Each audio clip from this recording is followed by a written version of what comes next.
this will be your mesh analysis, which is your case 2. Mesh analysis.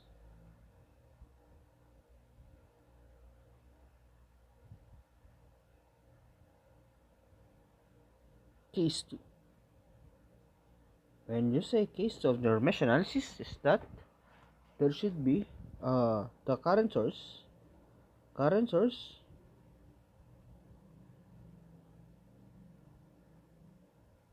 is present to the two meshes. Okay. So, pag case 2, so ito yan. So, huwag niyong kalimutan yung discussion natin sa sa example natin kanina. So, yan. This is an example of a case 2 mesh analysis wherein we will consider this as super mesh because it belongs to both your mesh 1 because it belongs to both of your mesh 1 and your mesh 2. Okay, so let's have one example. So we have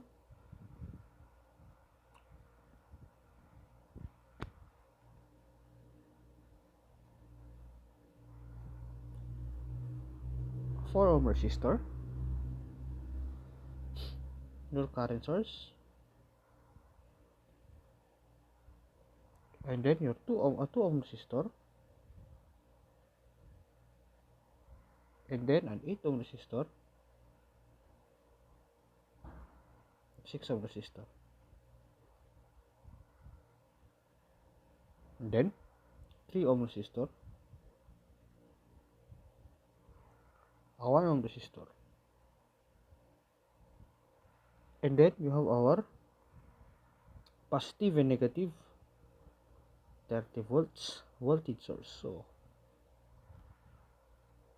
okay, so papasok ba to sa case 2 mesh analysis natin? So let's inspect. Actually, since meron tayong dalawang meshes, so let's say that this will be my apat na meshes. So take note, there are 4 meshes. So this will be my mesh 1, mesh 2, mesh 3, and our mesh 1. So the question is, find for the current I. So this will be our current I. Find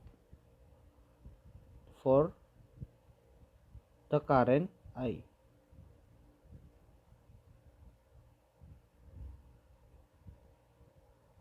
So how will we solve this? So this is an example of mesh analysis. So anong gagawin natin pag may mesh analysis tayo? Simple lang. Is that ang gagawin natin is that tatanggalin natin yung mesh. So tatanggalin natin itong terminal na to. And then i-analyze muna natin siya na wala yan. Then after that, katulad ng ginagawa natin sa supernode, ibabalik natin siya. And then we will use your KCL. Okay? So tulad ng lagi natin ginagawa sa mesh analysis, let us define our mesh current direction. So this will be my direction. So take note, lahat ng current direction ko is naka-counterclockwise, naka-clockwise direction. So this will be our I1, I2, I3, and I4. Okay, by inspection na lang yung gagawin natin kasi para mas mabilis natin siyang gagawin. Okay, let us identify the current or the mesh equation at loop 1. So at loop 1,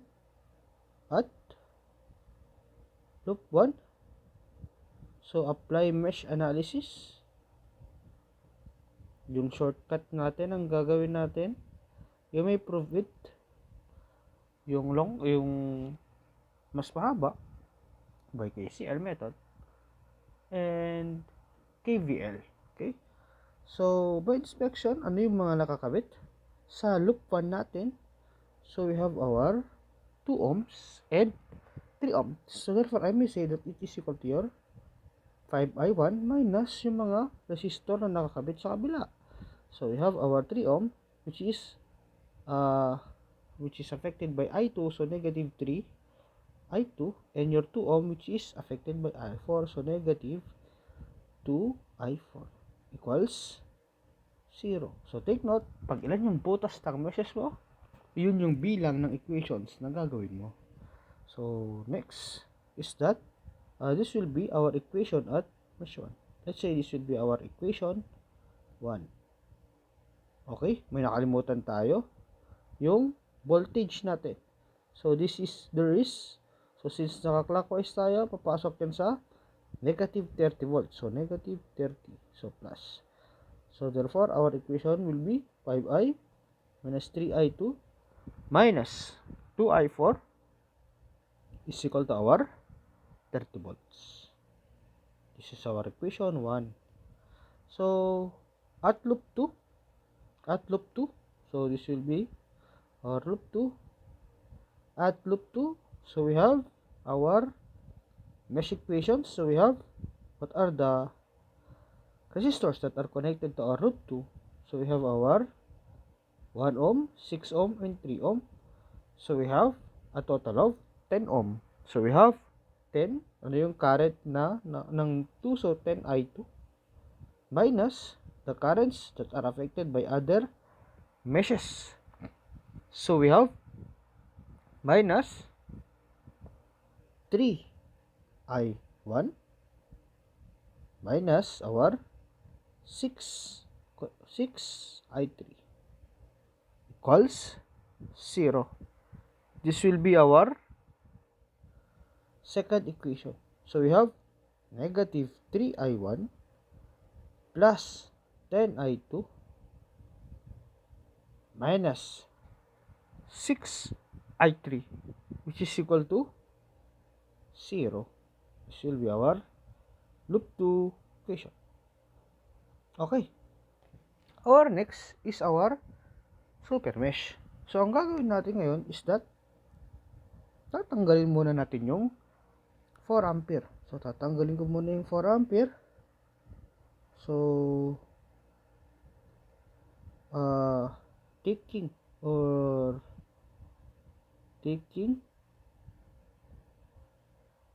your 4 ampere or a current source with branch of 4 ampere out. So erase muna natin para parang tinanggal natin.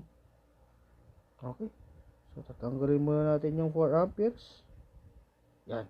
Hanggang ganyan na lang siya. So your 4 ampere will be here. So tatanggalin ko muna. So ito yung terminals ng 4 amperes natin. Okay, tinanggal ko muna yung terminals siya. Okay, tinanggal ko muna, linagay ko dito. So how will we analyze this one? So i-analyze natin yung super mesh natin by meshes. I-add natin yung dalawang equation ng mesh 4 and mesh 3. Okay, at super mesh. So at super mesh at super mesh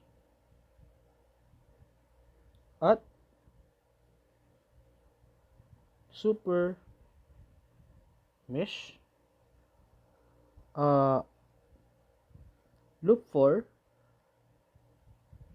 plus loop 3 equals 0. So what are our equations of loop 4? So yung equation natin sa loop 4 parang yung dati lang. So dito lang tayo mag-loop. Okay, yun lang din tayo mag-loop. So yung equations na mabubuo mo sa loop 4, so what are the resistors that are connected to your loop 4? Ano nga ba? So we have our 4 ohms and our 2 ohm. So therefore that will be our 6i4 minus 2i1 na nakakabit sa ating loop 1 or mesh 1. So close and open parenthesis. This is at loop 4 plus the current in our loop 3. So ibahin ko yung mesh equation sa loop 3 natin. So at loop 3, what are the currents in our loop 3? What are the resistors in our loop 3? So we have our 8 and 6 ohm. So plus, positive yan 14, positive kasi nasa loop 3 siya. Okay, loop 3. So what are the currents in our resistors in our loop 3? So we have 8 and 6. So plus 14 I3 minus the resistor that is connected to your I2 minus 6 I2 equals 0. So we have therefore an equation equal to 6I4. Okay, take note that this is your equation at loop 3. So pinag-add natin kasi tinanggalan natin yung I4 natin, yung 4 amperes natin. So kasi nga naging super mesh to, okay? So applying or manipulating your equation, so we have I4 ampere minus 2I1 plus 14I3 minus 6I2 equals 0. So ayusin natin konti. So we have our negative 2I1 plus negative 6I2 minus 6I2 plus 14I3 plus our 14 plus our I4, which is 4 plus 2 plus 6I4 plus 6I4 equals 0. Okay, that will be our third equation. Third question. Sir, parang din yan. Wala tayong fourth equation. Okay. So, yung fourth equation natin is that ito ang gagawin natin. Ibabalik natin yung 4 amperes dito. So, ibabalik natin yung 4 amperes. So, syempre, ibahin ko na yung kulay, di ba? Kasi nag-iba na tayo. So, babalik natin yung 4 ampere dito. Natapos natin inanalyze yung super mesh natin. So, ibabalik yung 4 ampere. So, this is my 4 ampere. Okay, so 4 ampere. So, take note that we will get our 4 ampere by KCL at node A. So, what are the currents going into your node A? So, we have our I4. So, mapapansin nyo, clockwise yan. I4 and then your I3. Okay? So, taking node at node A, KCL at node A. Okay? Pag nag-KCL tayo sa node A, so meron tayong what are the current entering to your node? You have our 4 amperes and your I4, and then the current going out to your node is I3. So we have I4 plus our 4 ampere minus our I3 equals 0. Therefore, we have an equation equal to I3 minus I4 is equal to 4. This will be our fourth equation. Actually, pwede nyo i-solve yan ng mabilisan using your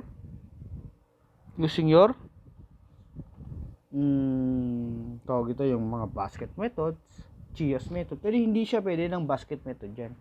So, gagamit kayo ng Chios method na tinatawag natin if you will solve it manually.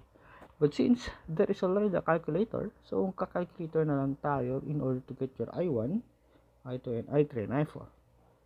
So, okay, let's do it. So, use our calculator. Okay, so we have our both ito for unknowns. Okay, so what are our unknowns? So we have our negative 2 ampere. So negative 2 ampere, negative 2 equals our negative 6. And then we have our positive 14 at I3. And then we have our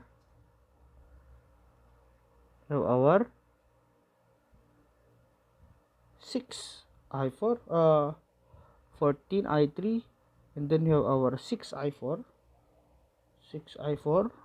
and then we have our 0.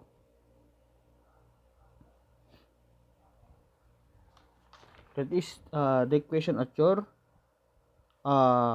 super mesh. So we have -2, -6, 14, and 6. Next is the equation at your loop 1. So we have 5, -3, syempre 0, kasi wala tayong I3. Then we have our I3 at loop 1. And then we have our -2 equals 30. Okay, next is that we have our equation at your loop 2. So we have -3, then +10, and then you have our -6 equals 0 equals 0, and then our equation at your KCL. So we have 0, then another 0, and then we have our +1, and then we have our -1 equals our +4. +4 ba? +4 or -4. So tignan natin to confirm. So +1, -1, and +4. Okay, +4. Okay, so I1 is equal to 8.56 ampere. I2 is equal to, or I2 is equal to 4.636 ampere. Our I3 is equal to 3.45 ampere, and then your I4 will be equal to -0.55 ampere. So those will be your values. So we have our I1 is equal to 8.56 ampere. I2 is equal to 4.636 ampere. Then your I3 is equal to 3.44 ampere, and your I4 is equal to -0.556 ampere. Okay, so how will we solve for your I? Take note that your I is equal to your I1, which is basically equal to 8.56 ampere, which is equal to your I. That is the final answer. Okay, pag na-master nyo ng gumawa ng equations ng mesh analysis, mapapansin nyo na sobrang liit lang ng solution natin, because you can add directly and subtract directly the currents that are in the loop and the currents that are affecting the loop. Okay, ulitin ko, pag mag-mesh analysis kayo at super mesh, tatanggalin natin yung 4 ampere, so kakas away natin siya, and then we will take a loop each meshes in order to preserve the identity of your loop 4 and then your loop 3. And then after pagkatapos itanggal yung 4 ampere, i-add natin yung equations natin sa loop 4 and loop 3. After that, we will use KCL in order to get the fourth equation. So take note that if there are 4 unknowns, there are also be 4 equation in order to get or solve for the unknown variable. Okay, so that is our mesh analysis case 2. In the case of dependent sources, so pag dependent sources yan, ganun pa rin, tatanggalin nyo yung dependent sources, and then apply yung loop, each of the meshes, apply mesh analysis on each of the loops, and then use KCL in order to get the equation, or the fourth equation, or the third equation, so whatsoever.